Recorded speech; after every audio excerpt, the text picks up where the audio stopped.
और जनता ने हमें साफ निर्देश दिया है कि इस बार हमने मन बना लिया है, पतंग उड़ेगी तो पतंग उड़ेगी। AIMIM A to Z की पार्टी है और ये आपको देखने को मिलेगा बेलागंज के चुनाव में। इसे मुस्लिम यहाँ पे कोई आमना सामना है ही नहीं, निष्पक्ष रूप से हम चुनाव जीत रहे हैं। अच्छा, मैं किसी को नहीं मानता हूँ कॉम्पिटिटर। प्रशांत किशोर किस तरह से उन्होंने नरेंद्र मोदी को हर घर पहुंचा दिया, जिस तरह का वो झूठा वादा कर रहे हैं, पहला ही वादा है उनका शराब की शराबबंदी को वो खोलेंगे, वो दिखता हुआ नजर आ रहा है किस तरह से जहरीली शराब से अभी लोग मर रहे हैं, और शराबबंदी जब खुल जाएगा तो किस तरह से अराजकता फैल जाएगी। हसन हुआ और मैं बेलागंज विधानसभा से प्रत्याशी घोषित हुआ हूँ AIMIM। बेलागंज में एक मुस्लिम प्रत्याशी को जनसुराज ने भी उतारा है, आप एक मुस्लिम उम्मीदवार हैं, क्या लगता है कितना फायदा हो पाएगा आपको? बेलागंज के मुसलमान काफ़ी समझदार हैं, पढ़े लिखे हैं, वो अपनी क़यादत को पहचानते हैं और वो इस चुनाव में वोट के जरिए अपनी क़यादत को जवाब देंगे कि वो किसके साथ है। तो बिहार बदलने के बाद प्रशांत किशोर लगातार करते हैं, प्रोफेसर खिलाफत हुसैन वहाँ पे खड़े हुए हैं, वो प्रशांत किशोर का क्या इतिहास रहा है 2014 में और उसके बाद से, किस तरह से उन्होंने नरेंद्र मोदी को हर घर पहुंचा दिया और किस तरह से वो काम करते हैं वो लोगों को पता है, लोग जागरूक हैं। और जिस तरह का वो झूठा वादा कर रहे हैं, पहला ही वादा है उनका शराब की शराबबंदी को वो खोलेंगे, वो दिखता हुआ नजर आ रहा है किस तरह से जहरीली शराब से अभी लोग मर रहे हैं, और शराबबंदी जब खुल जाएगा तो किस तरह से अराजकता फैल जाएगी, ये जनता जानती है, इससे लोग अवेयर हैं। अच्छा, AIMIM पे एक टैग जो बीजेपी की B टीम पे लगा हुआ है, मुसलमानों को लगातार लोग इस बात को लेकर कहते रहते हैं कि आपका वोट जो है वो कहीं ना कहीं डायरेक्टली बीजेपी को फायदा पहुंचाएगा। क्या अभी हरियाणा के चुनाव में AIMIM चुनाव लड़ी थी? नहीं लड़ी थी ना, तो क्यों नहीं इंडिया गठबंधन जीत गई वहाँ पे?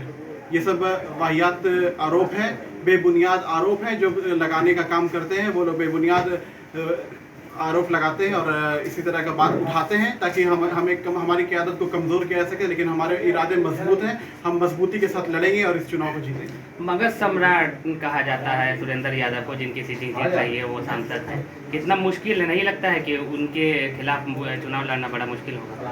हमें कोई मुश्किल नहीं दिख रहा है, क्योंकि मेरे साथ जनता बल है, तो मैं इंशाल्लाह इस चुनाव को जनता के भरोसे, जनता के बल पे जीतने जा रहा हूँ। तो सर, आपके क्षेत्र जहाँ से आप चुनाव लड़ने जा रहे हैं, तो वहाँ पे आपका किससे आमना सामना टक्कर का होने वाला है? यहाँ पे कोई आमना सामना है ही नहीं, निष्पक्ष रूप से हम चुनाव जीत रहे हैं। अच्छा, मैं किसी को नहीं मानता हूँ कॉम्पिटिटर।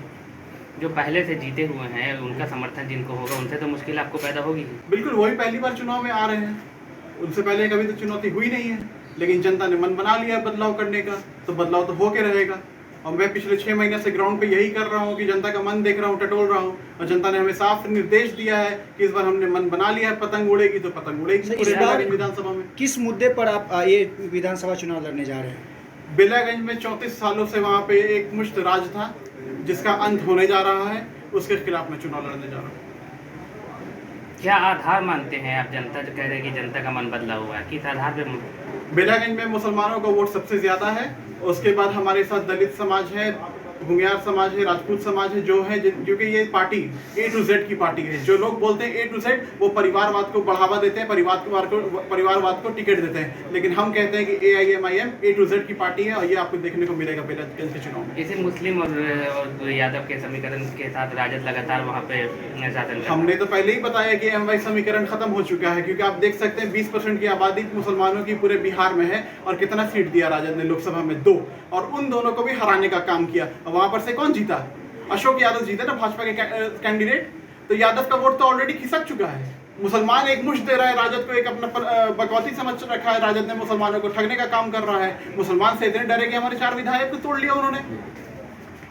धन्यवाद। ठीक, थैंक यू।